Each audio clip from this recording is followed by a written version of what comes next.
Hey, what's up, guys? So, people from all around the world are celebrating Israel and Donald Trump's striking of Iran. And the people of Iran are finally out from the Ayatollah and strict Sharia law. Like, what has it been? 47 years that they've been under this same regime? And again, this is like an 80-20 issue for the people of Iran. They simply wanted to get out from this regime. But you'll never hear that from the mainstream media. CNN, MSNBC, they're always going to try and paint Trump as a bad guy, that he doesn't know what he's doing. He's starting a new war. He had no congressional approval, blah, blah, blah.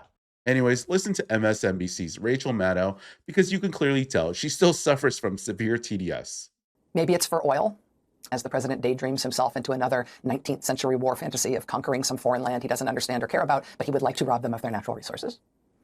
Maybe he thinks Iran and its proud 92 million people will happily and easily become a new colony in an empire helmed by an American emperor. Maybe that's what he thinks.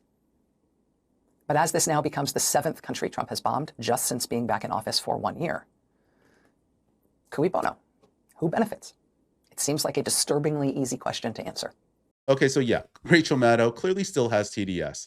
And now she's trying to peddle conspiracy theories, claiming that Trump strikes on Iran were for oil money, while urging her viewers to follow the money instead of actually acknowledging the regime's threats. And while she continues to bash Trump, she's ignoring the polls that show that 80% of Iranians wanted the Ayatollah gone. Trump's action is actually liberating people from decades of oppression, and not just some oil grab. But her selective outrage just shows the left's bias against real wins for freedom. Anyways, take a look at this clip here from CNN because they sent a correspondent to Los Angeles to speak with Iranians, and they weren't really expecting this type of response. Take a look.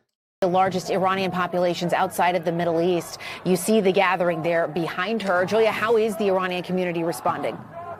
Well, this gathering has only grown, Jessica, over the past few hours, since we've gotten here. It has amassed a large number of people, and the celebration is striking. We got here just moments after initial reports, initial rumors of the death of Ayatollah Khamenei had just started to trickle from Iran to this diaspora community, and people were jumping in excitement, hugging each other, crying, saying that basically they've been waiting 47 years for this very day, Jessica. It is the reason so many of them have come out here today. I want you to hear from one of them specifically his thoughts right after learning that the supreme leader of Iran was dead.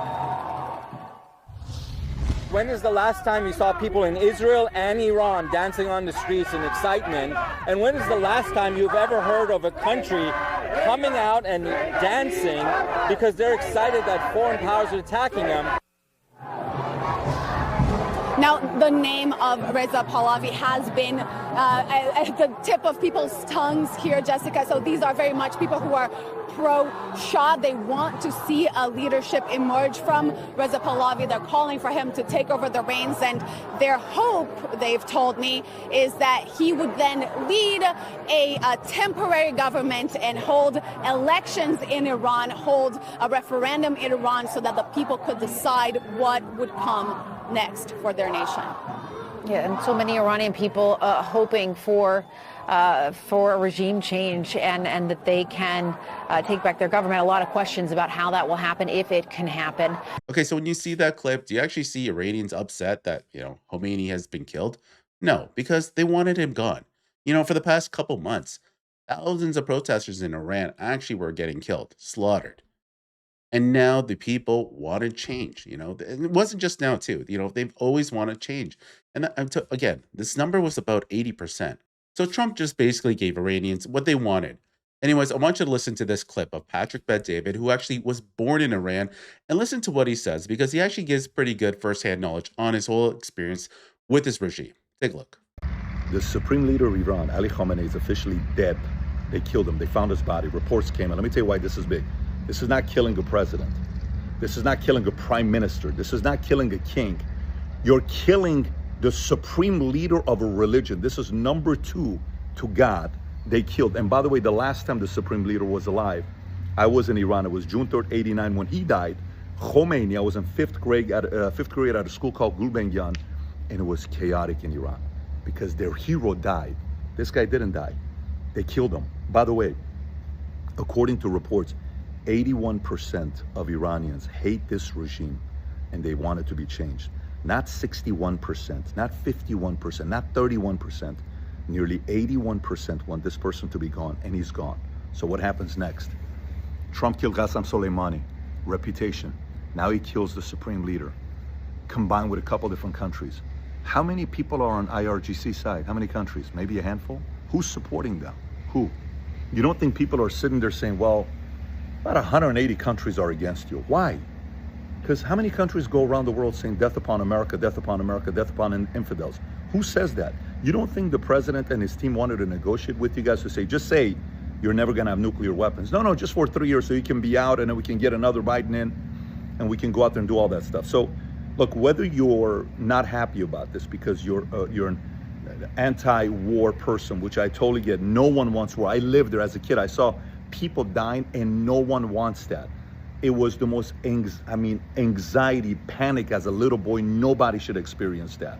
Till today, certain sounds still get me because I go back to being a boy, and I was in the U.S. Army here. Nobody wants to see this happen, except maybe if your name is John Bolton and Lindsey Graham. But for everybody else who is wanting the world to be a safer place, if this gets quickly like this and everybody else sits around and says, hey guys, they're about to kill you and your kids, and you, who's next? Let's just work with these guys.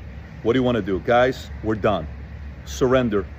Put the flag. We're done, guys. What do you want to do next? Let's make it work. Let your people go elect somebody they want as their president, whoever it is.